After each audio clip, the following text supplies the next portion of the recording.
11 août 2020, un corps sans vie est retrouvé dans la ville frontalière de Matamoros, au nord-est du Mexique. Son état est inimaginable et ce que les enquêteurs vont découvrir est au-delà de toute horreur. Hey guys, j'espère que vous allez bien. Eh bien moi, ça va beaucoup mieux. Merci de demander. On se retrouve pour une nouvelle ADJ, Affaire du jour. Je suis Nathalie Cat, étudiante en criminologie, car la justice et les enquêtes, c'est ma passion. Je pense que vous l'aurez deviné, surtout ceux qui sont là depuis un certain temps. Désolée pour le son, aujourd'hui j'ai un problème de micro et je voulais pas vous laisser plus longtemps sans vidéo, même si j'ai sorti une vidéo quand j'étais malade. Je voulais pas les espacer. Comme je vous l'ai dit précédemment, je suis une passionnée de true crime et de psychologie. C'est pour ça que j'agrémente mes enquêtes d'analyse criminologique. Donc si ça t'intéresse, n'hésite pas à t'abonner, cela ne mange pas de pain. Tu rejoindrais une communauté passionnée d'enquête. Et plus on est de passionnés, mieux on se porte. Je te laisse aussi, si je te manque entre deux enquêtes, mon Instagram et mon TikTok, là où je suis très présente. Et attention à toi, si tu ne likes pas et partages pas cette vidéo, Poupie le saura. Et elle plaisante pas. Au fait, merci pour tous vos messages, même si je réponds pas à tout le monde, je les lis tous. Mais pour l'heure, je te laisse avec le générique.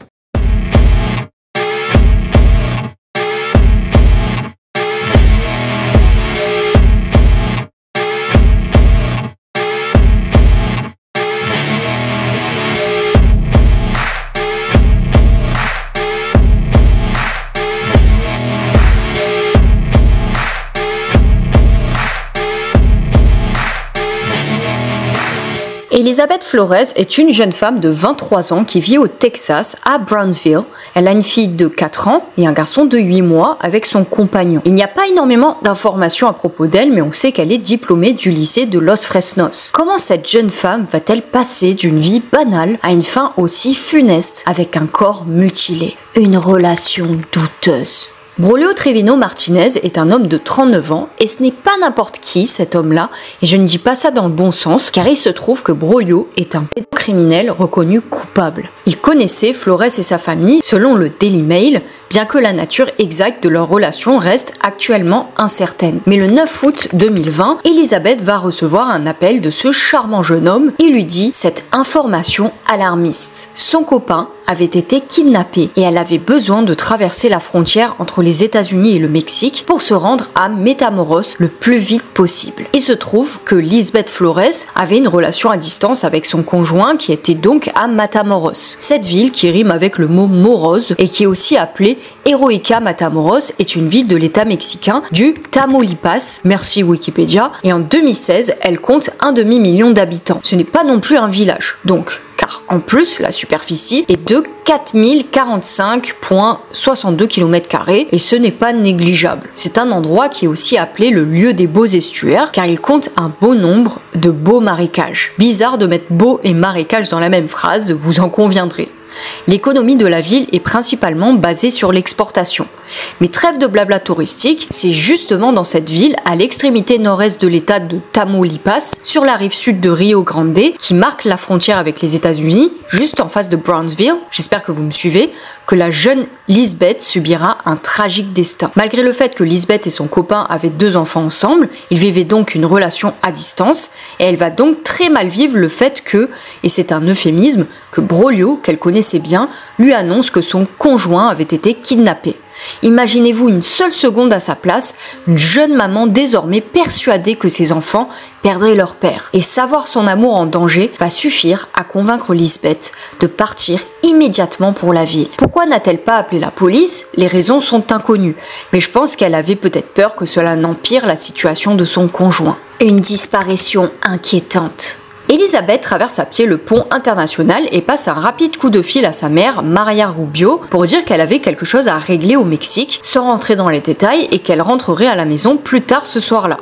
Elle ne mentionne pas le kidnapping de son compagnon et de toute façon, Maria ne s'inquiète pas, elle pense à un banal aller-retour de sa fille au Mexique. En même temps, qui s'imaginerait une telle situation? Mais Lisbeth ne rentrera jamais. Et sa mère Maria et sa sœur Carmen appellent donc Lisbeth, mais en vain. Elle laisse de nombreux messages la suppliant de les rappeler, mais elle reste résolument devant porte close. Paniquée, elle reste éveillée toute la nuit afin d'avoir une réponse, mais sans succès.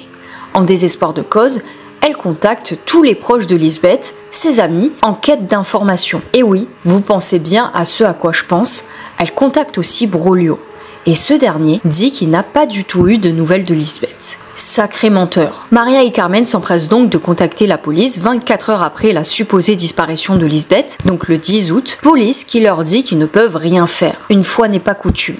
Mais ils proposent de faire un avis de disparition, mais toujours sans succès car Lisbeth n'est pas retrouvée. Elle ne contacte pas sa famille, porte close. Une découverte macabre. Le 11 août 2020, un corps est trouvé dans un terrain broussailleux à côté d'un chantier qui n'était pas n'importe quel chantier, car les criminels avaient l'habitude de s'y donner rendez-vous. Le corps retrouvé est bien celui de Lisbeth, et la malheureuse était à moitié nue, le corps couvert de bleu. Chacune de ses dents avait été retirée, ainsi que son cuir chevelu. Lisbeth avait été scalpée et sa tête avait été explosée par une gigantesque pierre retrouvée non loin du corps.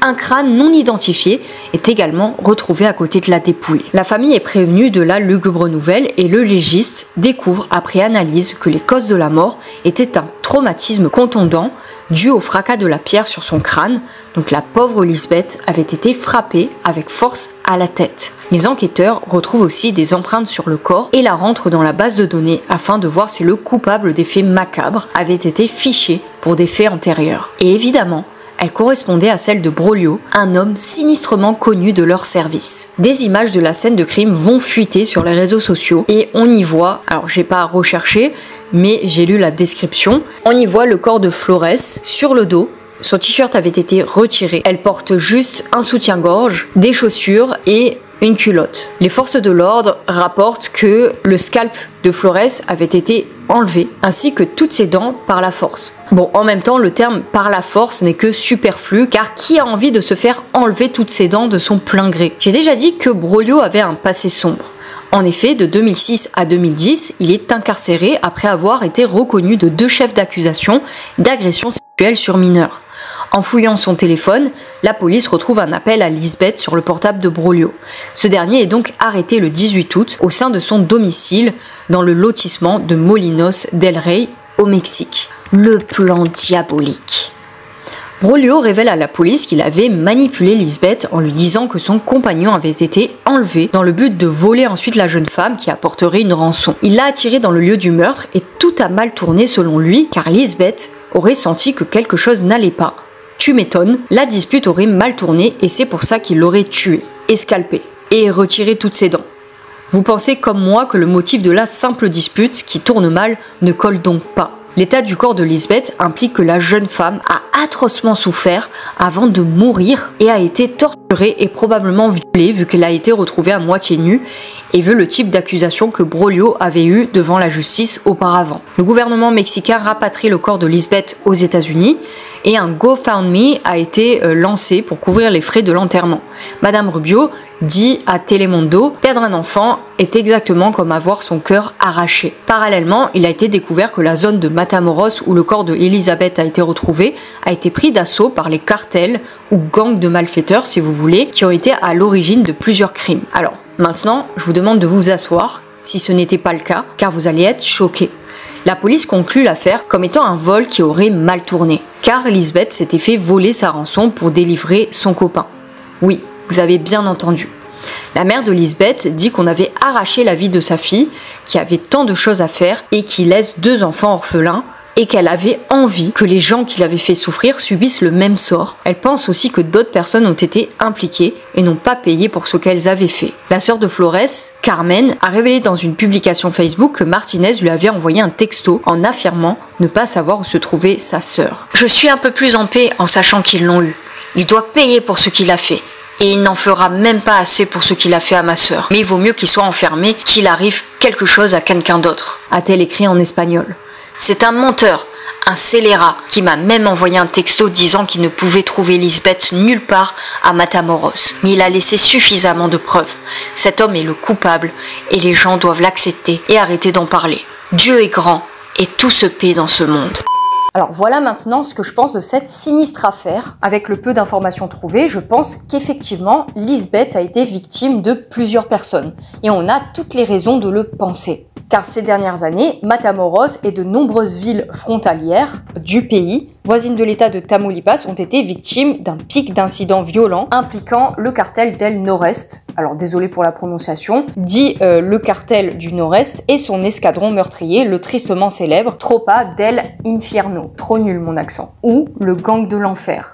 Broglio devait en outre connaître Lisbeth et être proche d'elle, car pour qu'elle quitte sa famille munie d'une rançon sans prévenir la police ni même sa famille, elle devait faire une confiance aveugle en Broglio. Quant au motif du meurtre, je ne pense pas que l'argent soit ce qui motivait Broglio, d'où l'état dans lequel Lisbeth a été retrouvée, ainsi que le stratagème organisé pour attirer la jeune femme dans le pays. En outre, l'état dans lequel le corps a été retrouvé montre un réel acharnement, comme si Broglio avait un quelconque ressentiment envers Lisbeth, l'avait-elle par exemple rejetée, et par intolérance à la frustration, Broglio l'aurait alors torturée, violée et tuée, assassinée de la pire des manières, violée car on l'a retrouvée à moitié nue. Ou a-t-il simplement voulu anonymer le corps en retirant toutes les dents? Mais on sait qu'elle a été torturée avant de mourir, alors je doute que le motif du meurtre soit uniquement pécunier. De plus, il a été mention d'un crâne découvert aux côtés du corps de la victime. S'agit-il du crâne du petit ami de Lisbeth? Nulle mention d'une quelconque analyse n'a été faite dans les médias. Bien qu'il n'y ait pas une myriade d'infos sur cette affaire, ce cas m'a poussé à faire des recherches, et vous savez que je suis quelqu'un de très curieux, surtout en ce qui concerne le true crime et tout ce qui est un petit peu morbide. Donc j'ai fait des recherches sur ce qui est lié à la torture, à savoir le sadisme. Que se passe-t-il dans la tête de quelqu'un qui torture? Pourquoi un tel sadisme? Je fais aussi une parenthèse en soulignant l'utilisation de l'horreur comme spectacle par les médias, car dans tous les articles et vidéos, ce qui attire le plus les gens, c'est bien évidemment l'état dans lequel le corps a été découvert, ce qui est en soi morbide. Donc ce qui attire en premier lieu les gens, ce sont les informations choquantes liées aux affaires. Mais d'abord, une petite définition, qu'est-ce que le sadisme? Eh bien, ça provient du nom du marquis de Sade, réputé pour ses écrits libertins évoquant le plaisir de faire du mal à autrui. Le psychiatre Krafft Ebing, dans son Psychopathia Sexualis, le popularise. Il est directement repris en 1905 par Freud dans 3 essais sur la théorie sexuelle qu'il établit définitivement. Alors la personnalité sadique est un trouble comportemental qui était auparavant classé dans les troubles de la personnalité au même titre que la personnalité antisociale ou borderline par exemple. Il était nommé trouble de la personnalité sadique, caractérisé par des comportements de violence et de cruauté faits pour dominer, humilier ou dégrader les autres. La personne sadique prend plaisir aux souffrances physiques et psychologiques des êtres vivants, animaux et humains. Il aime tenir les autres sous son emprise et restreindre leur autonomie, cela par la terreur, l'intimidation, l'interdiction. Dans Quand le sadisme devient une perversion de Gérard Bonnet, il est question de 3 réalités psychiques différentes, une tendance primaire, une pulsion partielle et une perversion caractérisée. Et le fait que la perversion sadique agit sans la moindre réserve.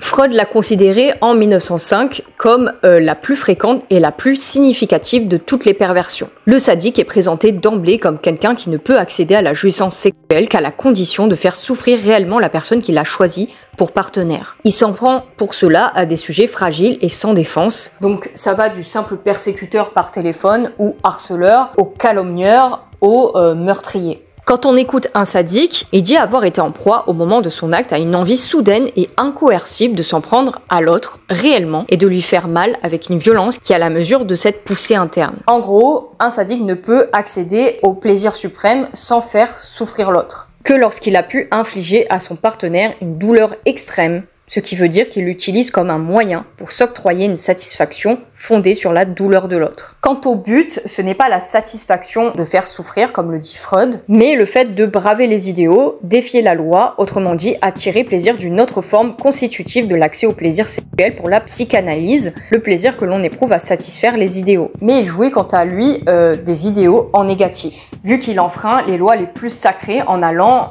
jusqu'au meurtre dans certains cas. Ce défi de la loi et des idéaux est porté donc à son extrême. Merci d'avoir regardé cette vidéo. Si tu es arrivé jusque-là, mets Lisbeth en commentaire. J'attends avec impatience tous vos avis à propos de cette affaire. Et en général, les conclusions que je lis sont très intéressantes et apportent un éclairage différent à l'affaire. N'oubliez pas de liker, partager, commenter. C'est très important pour le référencement et à vous abonner, bien entendu. Sinon, Poupie viendra vous taper sur les doigts. Elle est témoin. Prenez soin de vous et de vos proches. And remember, You rock.